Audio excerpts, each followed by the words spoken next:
Postman Pat and the Bitter Walk.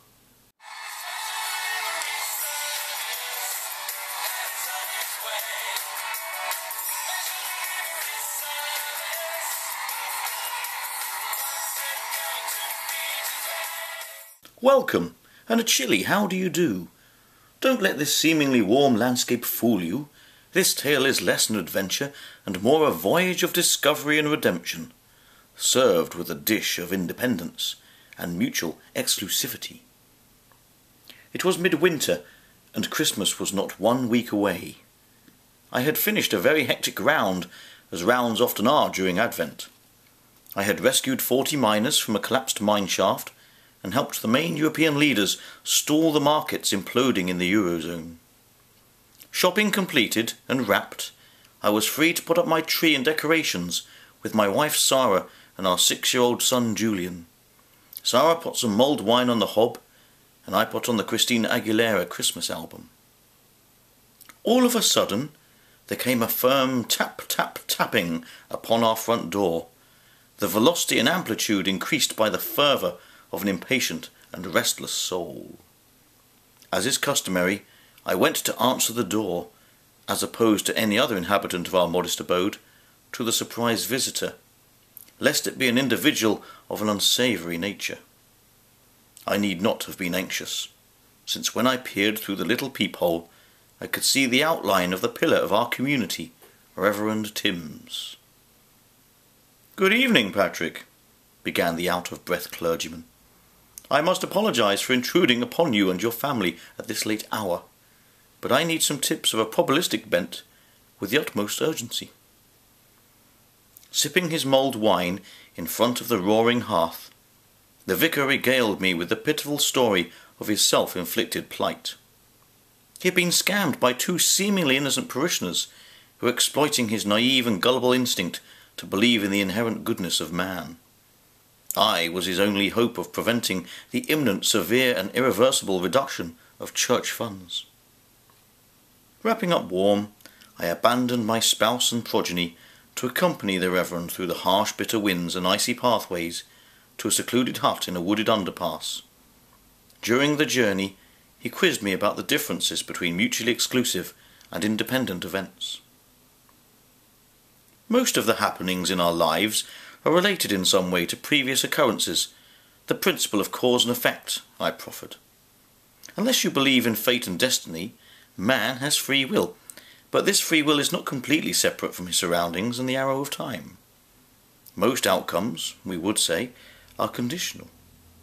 Take, for example, the church collection, and assume for argument's sake that the donations amount to 3 10p's and 4 2p's, the sizes of the coins being sufficiently similar and the colours sufficiently obscured that for all intents and purposes all 7 coins are indistinguishable. Let's then imagine that you take a coin at random from the offertory bag, with the intention of ascertaining the generosity of that service's incumbents. So far, the chances are as you would expect, with 3/7 for the uncovering of a 10p versus 4/7 for a 2p. But the next coin taken from the bag will not share the same probabilities. In fact, they will differ according to what coin was removed in the first instance.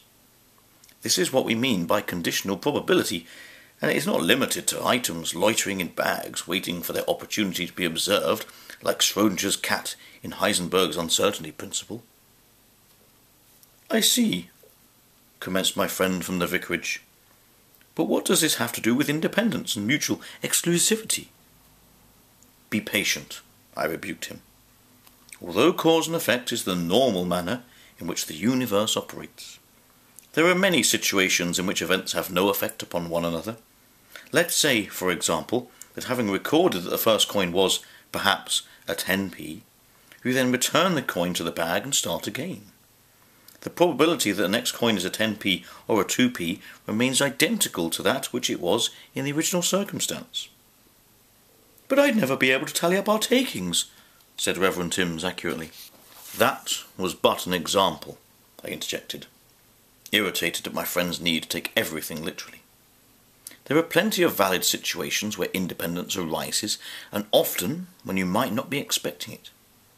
On such occasions, by the way, the probability of both independent events A and B occurring is the product of A and B. Mutually exclusive events, on the other hand, I continued, are unable to occur simultaneously. As a result, the probability of both A and B occurring is 0.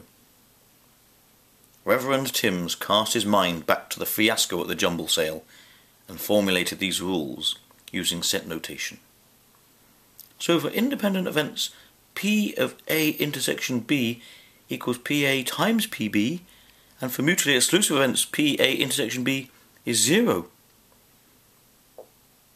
We were nearing the underpass. The Reverend, although having acquired a better understanding, was still in need of a concrete example of each. "Could you give me a concrete example of each?" he asked.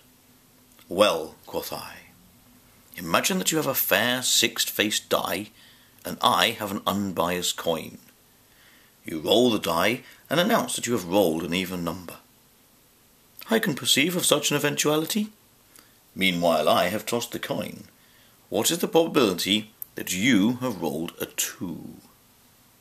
"That would be 1/3, he replied, "because we know that it's even, and therefore it must be a 2, 4, or 6.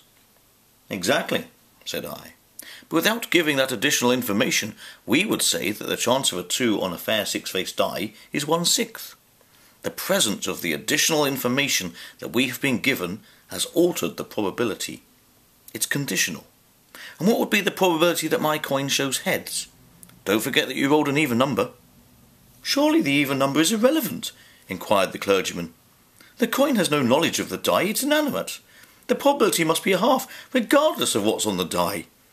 "That's right," I exclaimed, delighted that Reverend Timms was gradually internalising our statistical discourse. "The die and the coin are independent. So the chance of a 2 and heads would be 1/6 times 1/2, which is 1/12, as the law of independence dictates." The vicar nodded in agreement. We stood outside the hut, our voices hushed, so as not to alert the unethical parishioners of our whereabouts. "And finally," I said, "what is the probability that your die shows a 5?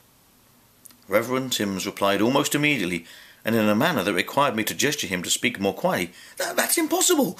You said that I said that the number was even." "So the events rolling an even number and rolling a 5 are mutually exclusive. They cannot happen simultaneously. Consequently, the probability of both occurring on one roll of your die is 0. My explanation seemed to appease him, and he shook my hand rigorously. "Thank you, my good man," said he merrily. "Should I come through this wretched episode, your reward will be in heaven." And just like that, he skipped into the hut to face his tormentors. Christmas passed without further incident, but I noticed at midnight mass that 2 of our usual congregation were absent, presumed bankrupt, and the vicar's smile was a little wider than it had been in the preceding months. Another adventure has ended for me, Postman Pat, my black and white cat Jess, and my encyclopedic knowledge of statistics.